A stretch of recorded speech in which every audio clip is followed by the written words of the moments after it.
ಅರುಣ್ ಅಣ್ಣ ಅವರು ಕಾಸು ಕೇಳಿದ್ರೆ ಹೊಡೆದ್ರು. ಮತ್ತೆ ಇದು ಕಾಸು ಕೇಳಕ್ಕೆ ಹೋದ್ರೆ ನಾನು ಕೊಡಲ್ಲ ಅಂತ ಹೊಡೆದಾಕ ಸಾಯಿಸ್ಬಿಡ್ತೀನಿ ಅಂತ. ಮತ್ತೆ ಸುರೇಶ್ ಅಣ್ಣ ಅವ್ರನ್ನ ಕೂಗಿದ್ರು. ಅವ್ರು ಬಂದು ಮತ್ತೆ ನೈಟ್ 9 ಗಂಟೆಗೆ ಜಗಳ ಮಾಡಿದ್ರು. ಹೊಡೆದು 9 ಗಂಟೆ ಆಚೆ ಕಳ್ಸಿದ್ರು. ಮತ್ತೆ ನಮ್ಮಮ್ಮ ಅವ್ರದ್ದು ಕತ್ತಿ ಹಿಂಗ ಹೇಳ್ಕೊಂಡು ಹೊಡೆದ್ರು. ಮತ್ತೆ ನನ್ನ ಚಿಕ್ಕ ತಂಗಿಕ ಕೂಡ ಹೊಡೆದ್ರು. ನಮ್ಮ ಅಪ್ಪಗ ನನ್ಕ ನಮ್ಮಮ್ಮಗ ಎಲ್ಲಾರ್ಗೂ ಹೊಡೆದ್ರು. ಇದು ಕಾಸು ಕೇಳಿದ್ರೆ ಹೊಡೆದ್ರು. ಏನ್ ಕಾಸು ಕೇಳಿದ್ರೆ? ಸಂಬಳ ಕೊಡಕ ಹೇಳಿದ್ರೆ. ಎಷ್ಟು ತಿಂಗಳಿಂದ ಏನ್ ಕೆಲಸ ಮಾಡ್ತಾ ಇದ್ರಾ? 2 ತಿಂಗಳಿಂದ ಮಾಡ್ತಾ ಇದ್ರು ಅಪ್ಪ ಅಮ್ಮ. ಅದಕ್ಕೆ ಏನ್ ಕೆಲಸ? ಇದು ಕೋಳಿ ಫಾರಂ. ನಮ್ಗ ಸುರೇಶ್ ಅಣ್ಣ ಅವ್ರು ಕಲ್ಸಿದ್ದು.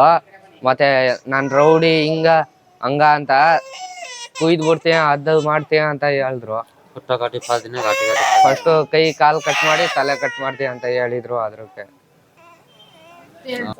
ನೇಪಾಳದಿಂದ ಒಂದು ಕುಟುಂಬ ವ್ಯಕ್ತಿಗಳು ಯಾವುದೋ ಒಂದು ಸಾಮಂತಿಪುರ, ಚನ್ನಪಟ್ಟಣ ತಾಲೂಕು ಸಾಮಂತಿಪುರ ಗ್ರಾಮದಲ್ಲಿ ಅರುಣ್ ಎಂಬಾತ ಕೋಳಿ ಫಾರಮಲ್ಲಿ ಕೆಲಸ ಮಾಡ್ತಾಯಿದ್ರು. ಅವ್ರಿಗೆ 2 ತಿಂಗಳ ತವಿಂದ ಸಂಬಳ ಕೊಟ್ಟಿರಲಿಲ್ಲ. ಅವ್ರು ಕೇಳೋಕ್ಕಿದ್ದಕ್ಕೆ ಏಕಾಏಕಿ ದೊಣ್ಣೆಯಲ್ಲಿ ಮತ್ತು ಇತ್ಯಾದಿ ಕಲ್ಲುಗಳಲ್ಲಿ ಹೊಡೆದು ಆ ಪಾಪುಗೆ ಮತ್ತು ತಾಯಿಗೆ ಎಲ್ಲರಿಗೂ ಹೊಡೆದಿದ್ದಾರೆ. ನಮಗೆ ವಿಚಾರ ಏನು ಅಂತಂದರೆ, ಚನ್ನಪಟ್ಟಣ ಟೌನಿಗೆ ಬಂದಾಗ ನಾವು ಗಮನಿಸಿದಾಗ, ನಾನು ಲೇಬರ್ ಯೂನಿಯನಲ್ಲಿ ಪ್ರೆಸಿಡೆಂಟ್ ಆಗಿರೋದ್ರಿಂದ ಅವ್ರನ್ನ ಗಮನಿಸಿದಾಗ ಪಬ್ಲಿಕಲ್ಲಿ ಅವ್ರನ್ನ ಕರ್ಕೊಬಂದು ಆಸ್ಪತ್ರೆಗೆ ಟ್ರೀಟ್ಮೆಂಟ್ ಕೊಡಿಸ್ದೆ. ಆವಾಗ ವಿಚಾರನೆ ಎಲ್ಲ ಹೇಳಿದ್ರು. ಅವ್ರಿಗೆ ಕೊಲೆ ಬೆದರಿಕೆ ಮತ್ತು ಅವ್ರಿಗೆ ಸಂಬಳನೂ ಕೊಟ್ಟಿಲ್ಲ. ಬಟ್ ಚಿಕ್ಕ ಪಾಪುಗೂ ಸಹ ಹೆಣ್ಮಕ್ಳಿಗೂ ಸಹ ದೊಣ್ಣೆಲಿ ಹೊಡೆದಿದ್ದಾರೆ, ನೀಲ್ಗಟ್ಟುವಂಗೆ ಹೊಡೆದಿದ್ದಾರೆ.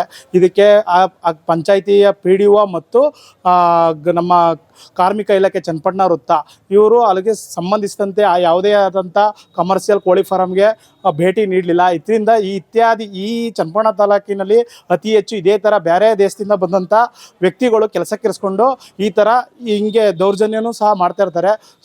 ಇದ್ರ ಬಗ್ಗೆ ಪೊಲೀಸ್ ಇಲಾಖೆ ಸೂಕ್ಷ್ಮವಾಗಿ ಗಮನಿಸಿ ಅವ್ರ ಮೇಲೆ ಯಾರು ಹಲ್ಲೆ ಮಾಡಿದ್ದಾರೆ ಅವ್ರ ಮೇಲೆ FIR ಮಾಡಿ ಅವ್ರನ್ನ ಜೈಲಿಗೆ ತಳ್ಳಬೇಕು ಅನ್ನೋ ಈ ಕೆಲಸನ ಮಾಡಬೇಕು ಅಂತ ನಾನು ಮನವಿ ಮಾಡ್ಕೊಳ್ತೀನಿ.